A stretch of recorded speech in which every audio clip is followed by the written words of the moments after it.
Hello, MSB here, the mad scientist of bonsai.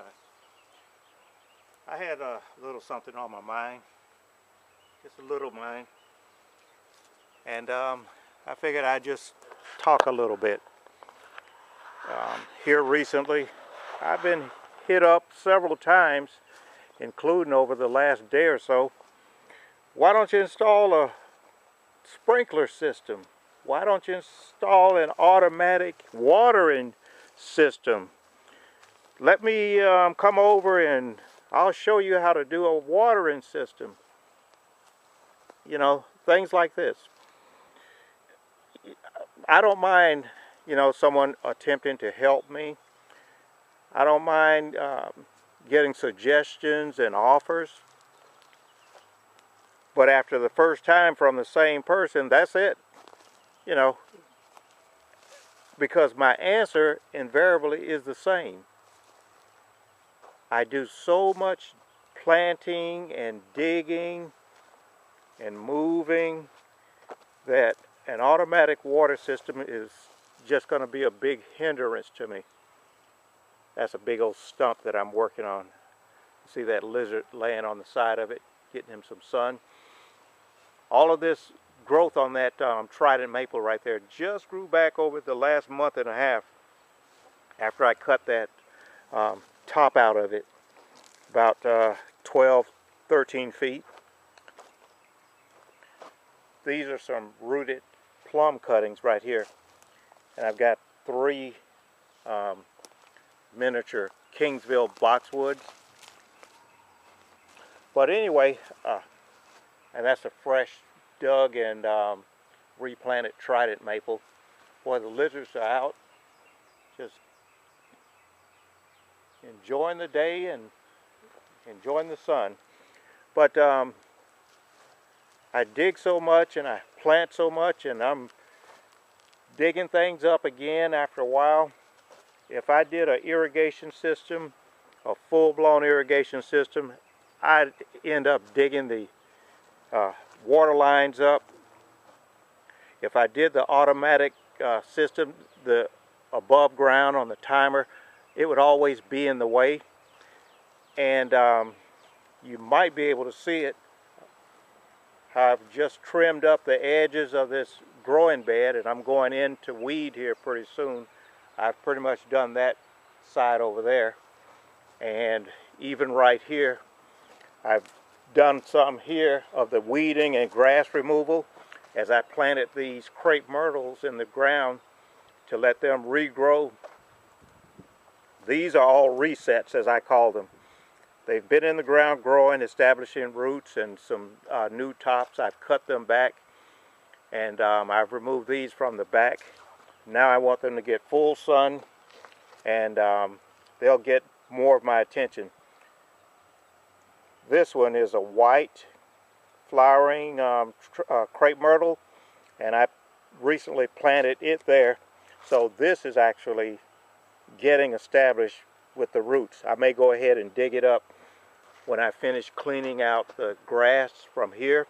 And I've got about 6 different pieces of this crepe myrtle that's actually just sitting here getting established for the roots.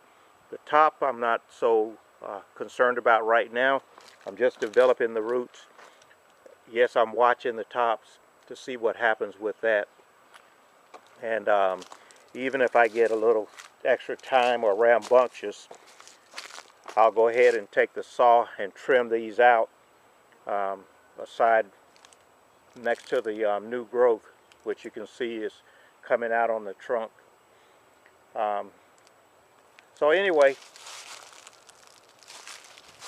because these are new, I'm not so interested in them, but because I'm cleaning this bed out, getting the grasses out and the weeds out, then I just may reset these right now. But these back here I've been growing for several years in the back, and now it's time to advance them. So I've just trimmed up, removed the punky and dead wood in certain areas, just a rough carving. And once these are hardened in these spots, I'll take my tools and chainsaw and whatever and come do a little bit more trimming and cutting. But again, I've been raking and cleaning and moving things out. The robins are gone for the season, so the piles of leaves and things that I had cleaned up from the fall, they just scattered it all out again, you know. So I had to go back and rake all of that up. And hopefully you can see on this video, well, you see the pile of pine straw right here along the margins of this grow bed of trident maples primarily. I've got a mixture of small leaf trident maples and the regular Acer bergeron and a few of the Japanese green maples. That end is just plum trees. But again, I do so much growing, so much cutting. But the reason I want to start this talk is just to say watering for me isn't all about giving the plant hydration, okay? You hear what I'm saying?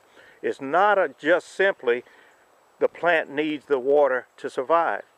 When I water, I am evaluating my trees, whether they're in the ground or whether they're in a growing pot or whether they're in a bonsai pot. I'm evaluating the trees. These are pyracanthus that I started from cuttings. Most of them I stuck in the ground right here from just a straight cutting. So I'm evaluating even plants and trees that I have in the ground as I water, you know. So for me, watering isn't simply about watering. Walking around watering, I can see the black snakes as they lay around here. It's pretty good sizing. It's got a little fat belly. So, yep, so that's a black snake. Pretty good size there. You know, so I get to see things like this when I walk around and water. I also get coach whips come through here too. Beautiful, beautiful snakes. But I mean, like I said, I'm not hanging them around my neck and chasing after them and such. But again, when I water, I do a lot of in the ground root cuttings, like this crepe myrtle right here, stuck straight in the ground, no roots. And there's another one right there, no roots. So as I water, I'm evaluating, you know, the progress of the items I have in the ground. You can see right along there, going from the bottom straight up to the top of the video, a row of trident maple cuttings.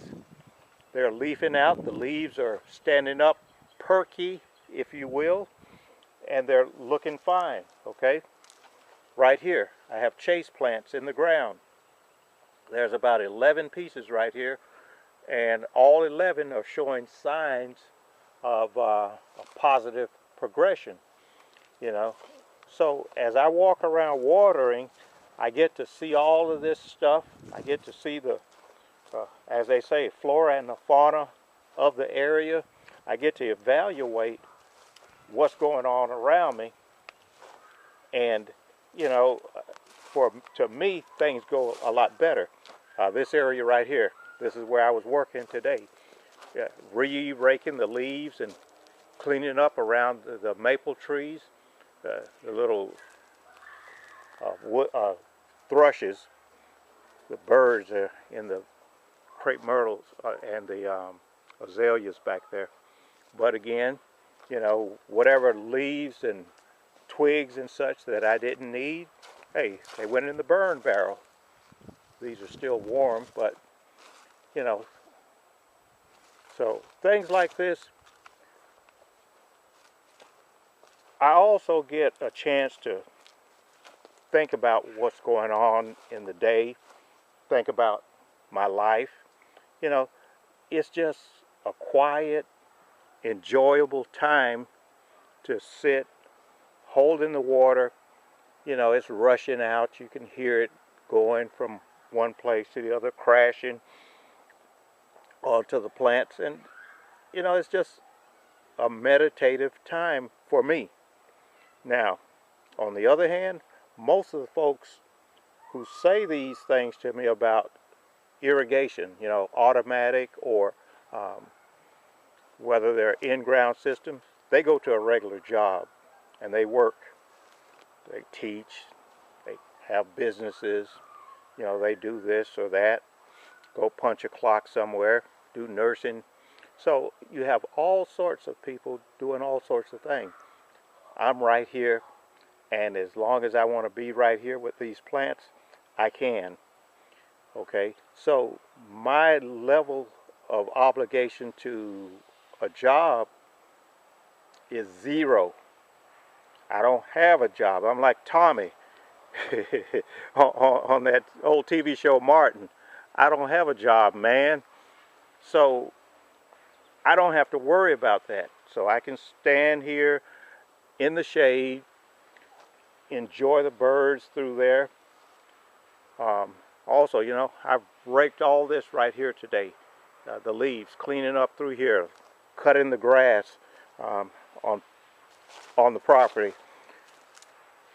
And again, if I've got irrigation and, you know, automatic drip systems, that does not assure me that every plant is going to get the moisture content it needs. And guess what? I have to walk around and evaluate whether or not every plant is getting watered like it needs to and like it should. Had a water leak right here. Well, I put in another faucet. So I don't have to pull a hose as far, but the hose can be moved aside, and you can see a hose right here that goes out to the farthest reach of the property toward the back where my mulch pile is, and junk pile, if you will. And steadily, as time goes on and as I, you know, do what I'm doing, even this back here is getting cleaned up more and more, and everything is fine. But again, it's just a matter of being able to walk around and see things. Like that azalea right there. It's a little droopy. See? So I can see that right off that I need to come back here and,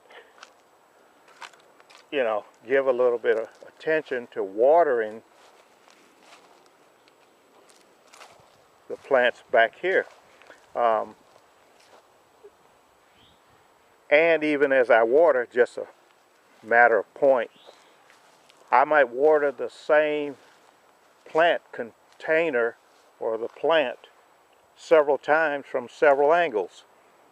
You know, as I pull the hose past, it's just like salting the piece of meat you're about to cook. You salt and season it on both sides, hopefully, and it tastes a whole lot better. So I water my plants from whichever side that I'm on as I pass by, as I change the angle, whether I'm close or whether I'm farther away, and it works for me. So watering, be it irrigation, which is good, it's useful, or whether it's automatic drip, well, if you got 5, 10, 15 plants and they all sitting up on a shelf, automatic drip is going to be great. You know, but when you've got 1,000 plants in pots and containers, and you got 1,000 plants in the ground or whatever, hey, you got to do what you got to do.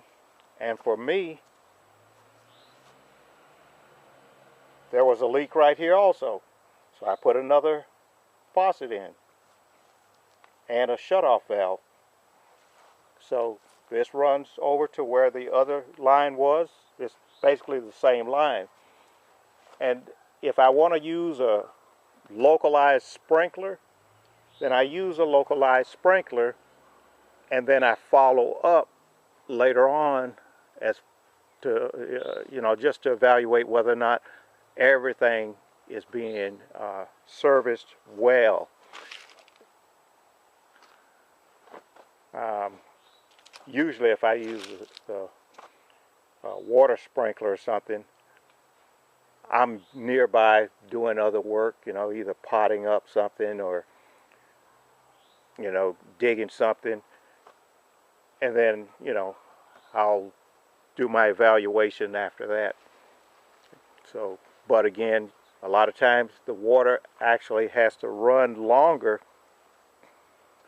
for it to be useful, because the water sprays a lot looser, and it's dispersed over a greater area than when I'm hand watering. And that leads me to this statement. Summer's coming on. Okay, I'm in Northwest Florida, and even today we're going to be in the low 70s. But pretty soon, those 70s will seem like a winter time around here. It's going to get hot, and it's going to get hotter. So do you water your plants in the middle of the day when you come home from work and they're looking droopy and everything is like 85 and 90 degrees? I just saw that snake again. He's passing on back here.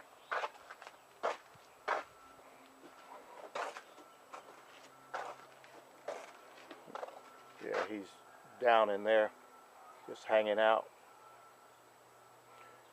So, do you water or don't you water?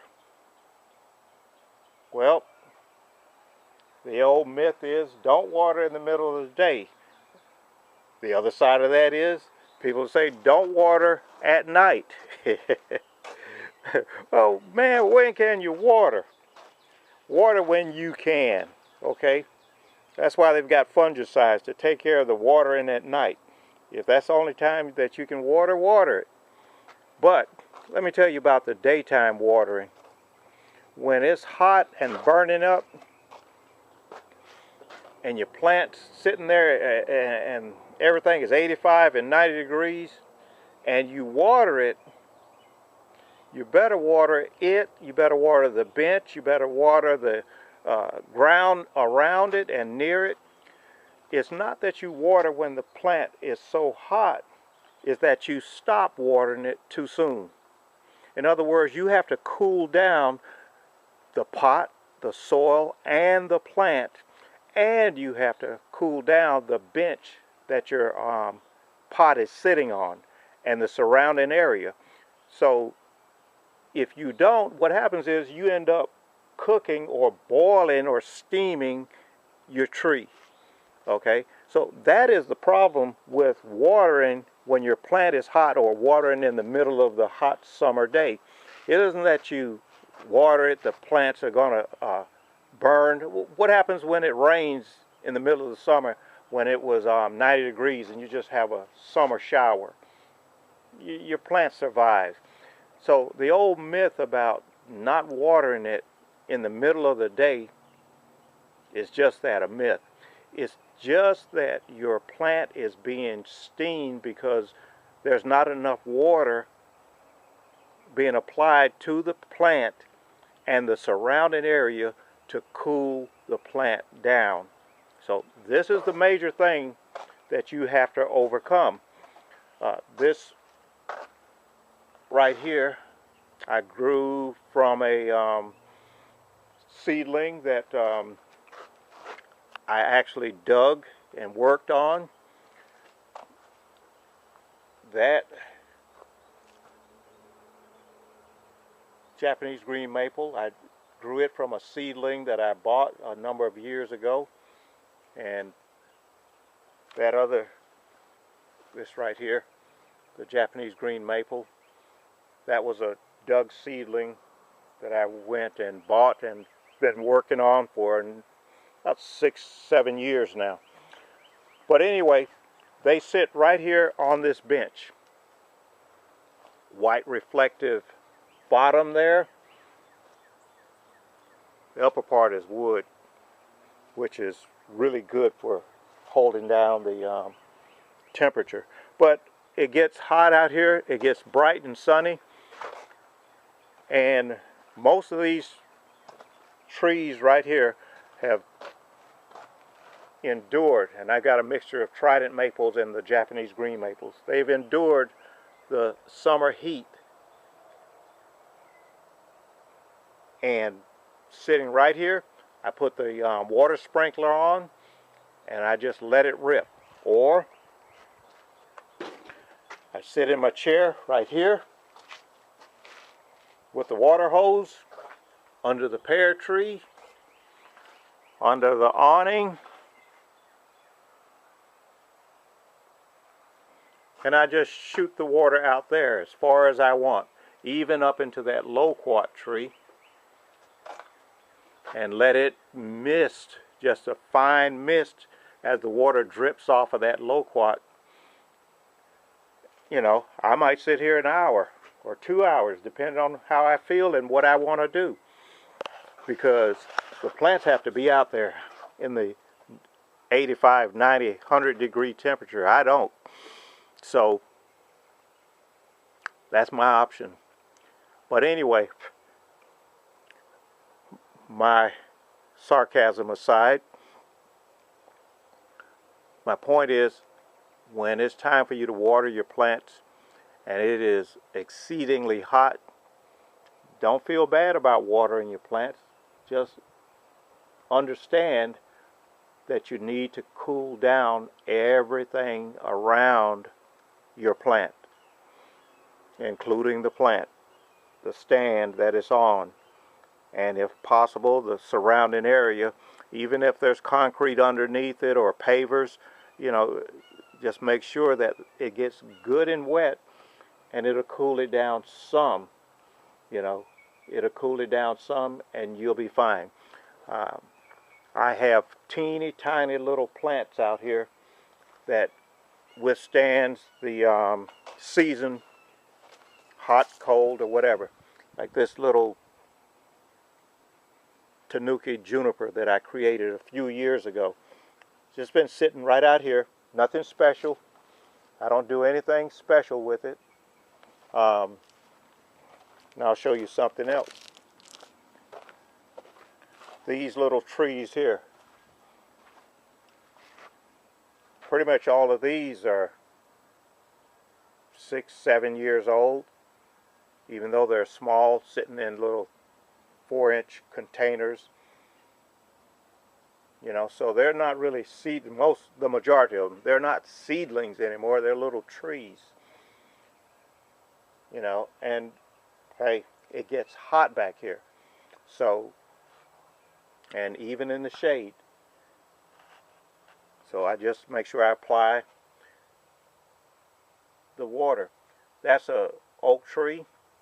Now, I had an oak tree in that little pot. That's about 5 inches, 6 inches, the pot diameter. The oak tree I had in it before, I took it out for another configuration. But I grew that oak tree in that little shallow pot for about 5-6 years. You know, just catching whatever water. And yes, sometimes I would actually water it on purpose. And it survived. So whether it's the winter, whether it's the summer, just as long as you make sure that you assess your plants as you go. And again, it goes back to what I started saying. I water by hand so that I can see my plants and assess them. So I'm enjoying myself as I water.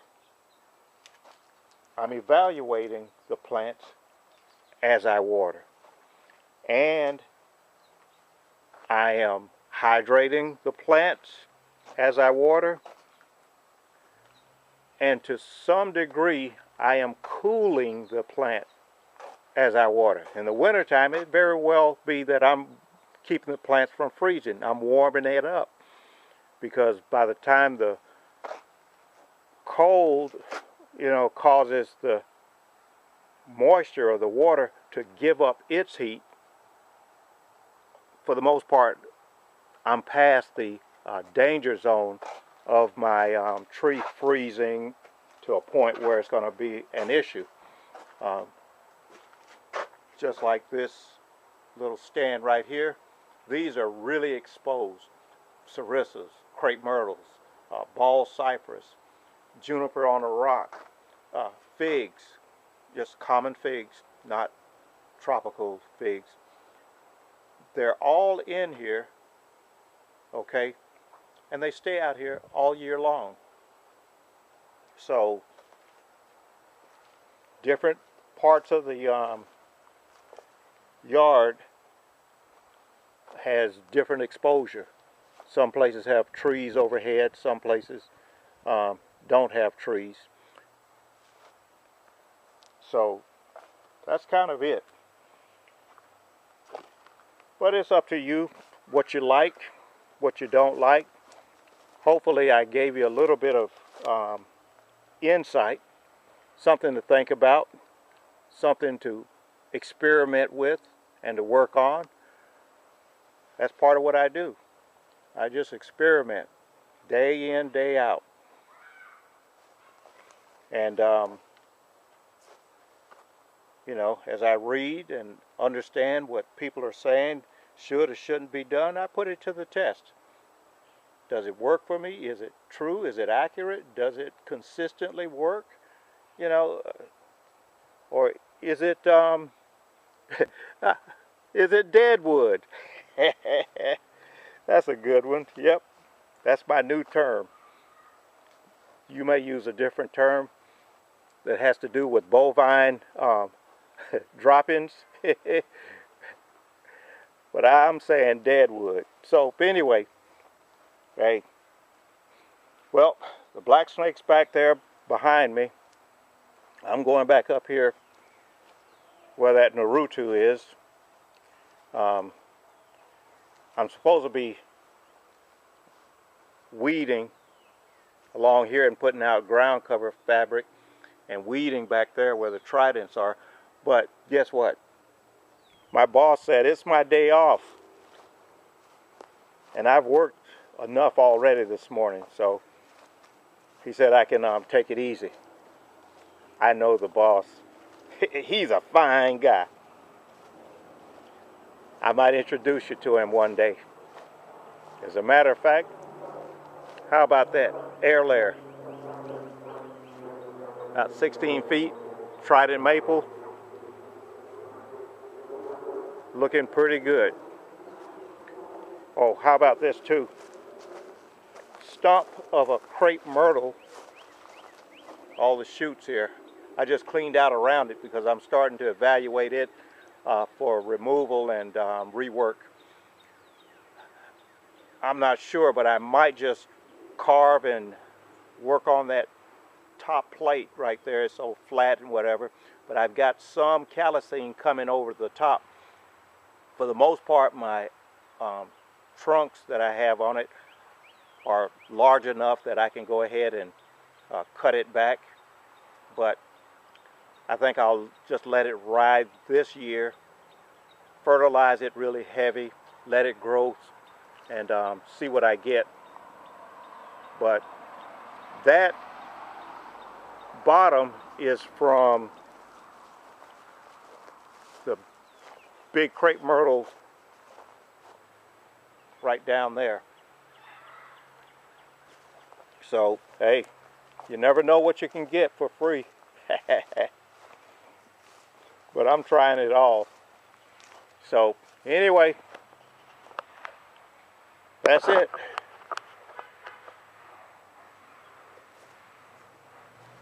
And here's my boss. See you later.